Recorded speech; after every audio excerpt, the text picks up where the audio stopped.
Hai Fani. Hadir, Bu. Atika. Hadir, Bu.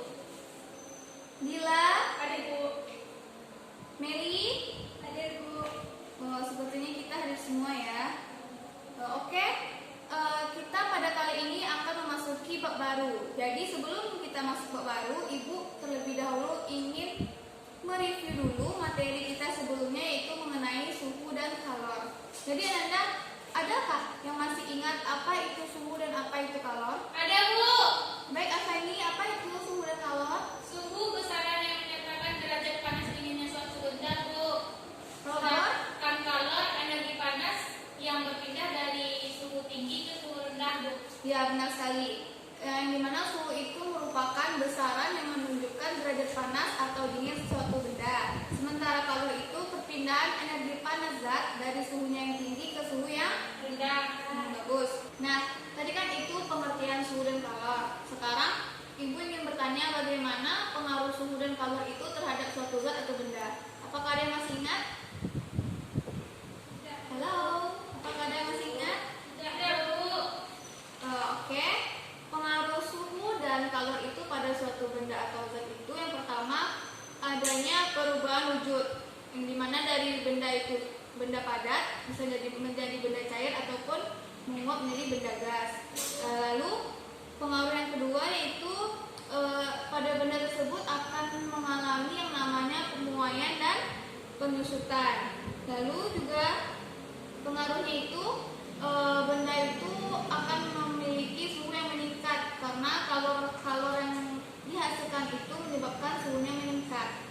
Nah, untuk memulai materi kita pada kali ini, Ibu ingin bertanya dulu. Pernahkah Ananda melihat balon udara terbang tinggi tapi dia tidak jatuh? Pernah? Pernah, Bu. Tahu nggak apa penyebabnya? Karena ada gas. Bisa jadi, bisa. Ada yang lain? Ya, betul. Lalu ada satu kasus di mana peristiwanya itu ban sepeda motor ini kempes, tapi dia tuh tidak pernah digunakan. Kenapa begitu? Kenapa dia bisa kempes padahal dia tidak digunakan? Karena tekanan udaranya berkurang, Bu, di dalam ban. Berarti dia sama-sama mengenai tekanan.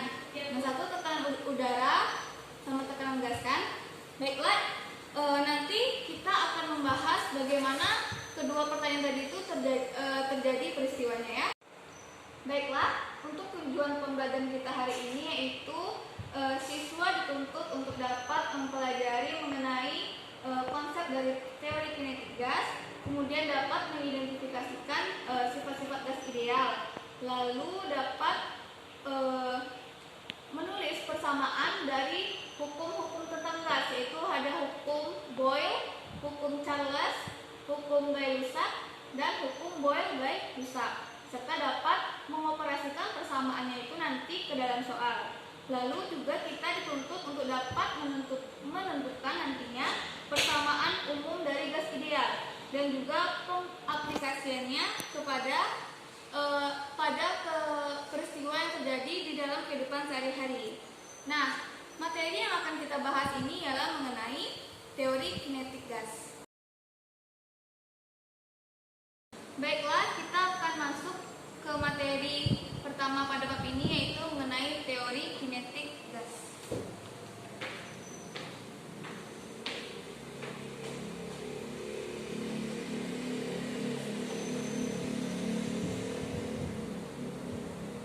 Tolong Ananda buka buku yang berhubungan dengan fisika saja ya, lain dari itu tolong disimpan. Iya, Bu. Baik, Bu. Teori kinetik gas. Ada yang tahu apa itu teori kinetik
persamaan gas ideal, keadaan gas ideal itu ialah ada hukum Boyle, Gay-Lussac, Charles, dan Boyle Gay-Lussac. Untuk persamaannya yaitu karena P per T sama dengan konstan, maka persamaannya didapatkan P1 per T1 sama dengan P2 per T2. Apabila sejumlah mol gasnya itu diubah, maka persamaannya lain lagi, yaitu persamaannya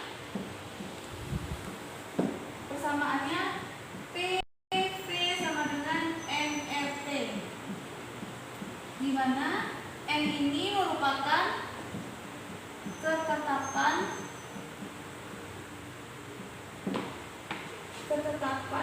M itu bukan ketetapan, maaf ya. M itu jumlah molnya.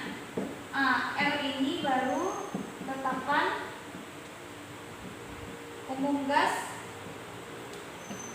nilainya itu 8,314 Joule per mol Kelvin. Nah, dari persamaan ini kita juga dapat nantinya mencari yang namanya massa jenis gas. Kita gunakan rumus ini tadi, PV sama dengan nRT. N-nya itu sama dengan massa gas dibagi dengan massa relatif gas. Maka ini dia tadi kan. Lalu ini kita kali silang V dengan M, berarti dapatkan PM sama dengan M kecil per V RT. Nah, M per V ini ialah sama dengan rho, massa jenis. Maka PM sama dengan rho RT. Berarti rho sama dengan PM besar per RT. Nah, ini untuk mencari massa jenis gas. Sampai di sini ada yang ingin ditanyakan? Tidak, Bu. Tidak, Bu. Tidak. Nah, untuk persamaan umum ini juga dapat dituliskan dengan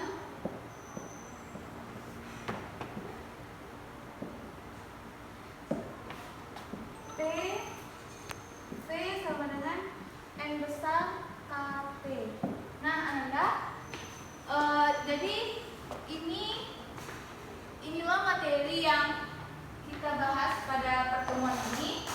Selanjutnya yaitu jika tidak ada pertanyaan mengenai aplikasi dari persamaan umum gas ideal itu kepada kehidupan sehari-hari. Seperti yang telah Ibu tanyakan tadi mengenai bagaimana sih balon udara itu bisa terbang tinggi, dan juga bagaimana ban sepeda motor itu kempes padahal tidak ada digunakan. Jadi, apakah ada Anda yang bisa menjawab pertanyaan tadi? Apakah ada Anda? Baiklah, Anda, apa ada yang tahu? Ada yang bisa menjawab pertanyaan kita di pertama tadi? Saya, Bu. Baik, kepada Bibil, apa jawabannya? Balon udara itu bekerja berdasarkan pemuaian udara, Bu, yang terjadi akibat pemanasan. Saat balon dipanaskan, suhu udara dalam balon akan meningkat, Bu. Ya, betul sekali jawaban dari Bibil ya. Bahwasanya balon udara itu dapat naik tinggi karena adanya pemanasan tadi, karena pemuaian udara. Jadi pemanasan tersebut menyebabkan volume dan tekanan gas pada balon di dalam balon, atau balon itu disebut juga dengan envelope untuk balon udara itu berubah. Jadi udara yang memuai itu mengakibatkan massa jenis udara dalam balon mengecil dan nilainya lebih kecil daripada massa jenis udara luar. Makanya balon udara itu dapat naik. Pertanyaan kedua mengenai ban kempes tadi ya. Di sini Ibu jelaskan saja langsung bahwasannya ban kempes itu jika lama tidak digunakan, kenapa dia kempes gitu kan? Karena adanya di sana pemuaian dan penyusutan benda. Benda itu akan bertambah volumenya ketika udara itu meningkat atau dipanaskan dengan cara seperti biasa kita memakainya kan, karena ada gerakan yang menghasilkan panas, makanya ban sepeda motor yang sering kita gunakan itu tidak kempes. Sementara sebaliknya ketika kita tidak menggunakan sepeda motor itu kan suhu udaranya menjadi dingin karena tidak ada gerakan dan menghasilkan kalor. Jadi adanya penyusutan volume angin di dalam ban, makanya ban itu kempes padahal tidak digunakan. Nah, sampai di sini ada yang ingin bertanya, Nanda? Tidak.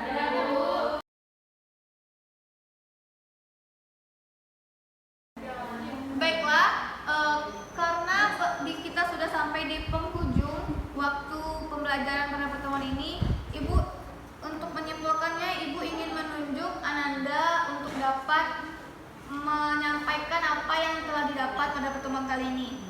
Baiklah, untuk Melisha, apa yang pelajaran yang kamu dapat pada hari ini? Tentang teori kinetik gas, Bu, ada sifat-sifatnya. Yang pertama, partikelnya banyak, tumbukan partikel di dalam ruangan itu bersifat lenting sempurna, Bu. Terus tidak ada berinteraksi, Bu. Yang keempat itu bergerak secara acak ke segala arah dengan lajunya tetap. Kemudian volume kecil dibanding ruangannya, Bu. Terus Tersebar secara merata. Ya, Bu. Lalu? Yang ketujuh, energi kinetiknya sebanding dengan suhu mutlak, Bu. Terus yang kedelapan, berlaku hukum Newton tentang gerak, Bu. Bagus, berarti Melisa mengikuti pelajaran kita hari ini dengan baik.